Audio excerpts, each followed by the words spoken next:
یہ بھی دیکھا گیا ہے کہ بسا اوقات عورت مرد کی گنجائش سے زیادہ بڑی فرمائش کر دیتی ہے، تو فرمائش کرتے ہوئے خامند کی گنجائش کو بھی دیکھا کرو۔ اب اگر خامند افورڈ نہیں کر سکتا تو آپ نے ضد کر کے اگر کپڑے خرید بھی لیے تو پہن کے آپ خامند کو خوش کہاں کر سکتی ہیں؟ اس کا دل اگر دکھی ہوگا تو آپ کے نئے کپڑے اس کے دل میں کوئی محبت کا اضافہ نہیں کریں گے۔ تو یہ اصول کی بات یاد رکھیں کہ فرمائش ہمیشہ گنجائش کے مطابق ہونی چاہیے۔ آپ کی فرمائش کو اگر خامند پورا کر دے تو آپ اس کا شکریہ بھی ادا کریں۔ یہ بھی دیکھا گیا ہے کہ کئی مرتبہ خامند بیوی کی ہر جائز ضرورت پوری کرتے ہیں اور جواب میں بیوی کی زبان سے کبھی شکریہ کا لفظ نکلتا ہی نہیں۔ کیوں نہیں نکلتا اللہ جانے۔ یہ وہ بڑی بڑی غلطیاں ہیں جو ظاہر میں چھوٹی نظر آتی ہیں مگر دلوں میں فرق ڈال دیتی ہیں۔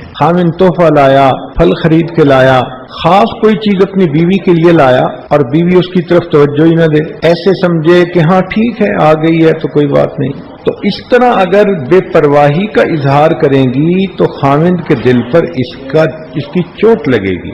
جب خامند تحفہ لائے تو آپ خامند کو اس کی اہمیت کا احساس دلائیں اور خوشی کا اظہار کریں تاکہ اگلی مرتبہ اس سے بہتر تحفے کی مستحق بن سکیں۔ یہ بھی ذہن میں رکھیں کہ خامند جیسے ہی گھر آئے فوراً اس کے سامنے رونا نہ رونے بیٹھ جائیں۔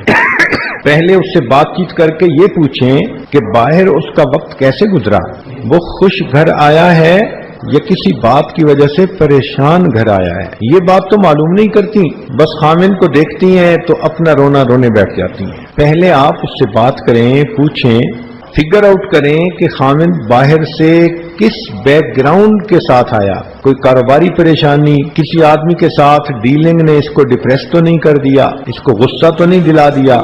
خامند اگر باہر سے ہی کسی پریشانی کے عالم میں آیا ہے تو اب تو بیوی کو چاہیے نا کہ پہلے اس کے دل کو خوش کرے، اس سے میٹھی میٹھی پیار والی باتیں کرے، ہنسی خوشی کی باتیں کرے، اس کے موڈ کو نارمل کر کے پھر اس کے بعد جو کہنا ہے کہے۔ لیکن بے تکا خامند پہ نظر پڑتے ہی شکوے شکایتیں کرنے بیٹھ جانا، تمہاری امی نے یہ کر دیا، تمہاری بہن نے یہ کر دیا، میں تو اس گھر میں آ کے پریشان ہو گئی، تم مجھے کن مصیبتوں کے پلے ڈال کے چلے گئے، تو یہ تو الٹا اگلے کو اور زیادہ فرسٹریٹ کرنے والی بات ہوئی نا۔ تو یہ ذہن میں رکھیں کہ باہر سے آنے والے خامند کو پہلے بٹھائیں اور بات چیت کے ذریعے اندازہ لگائیں کہ اب اس کا ذہن فریش ہے یا نہیں۔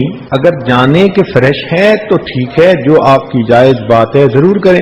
موقع کی بات سونے کی ڈلیوں کی مانند ہوتی ہے اور بے موقع بات جھگڑے کا سبب بن جاتی ہے۔ اگر آپ کسی وقت دیکھیں کہ خامند غصے میں ہے تو بالکل اس کے سامنے نرم ہو جائیں۔ اتنی نفسیات ہر بیوی کو سمجھنی چاہیے۔ رسی کا ایک سرا اگر کوئی کھینچے اور دوسرا ڈھیلا چھوڑ دے تو رسی کبھی نہیں ٹوٹتی۔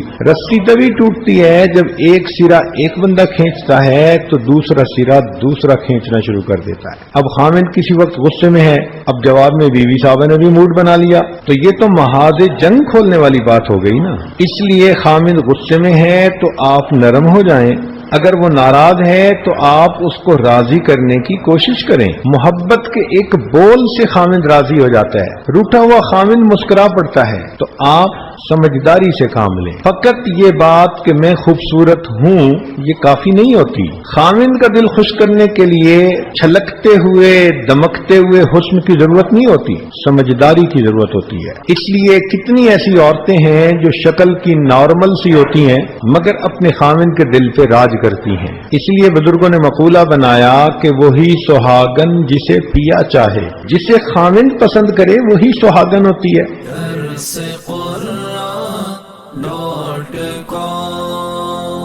www.darsequran.com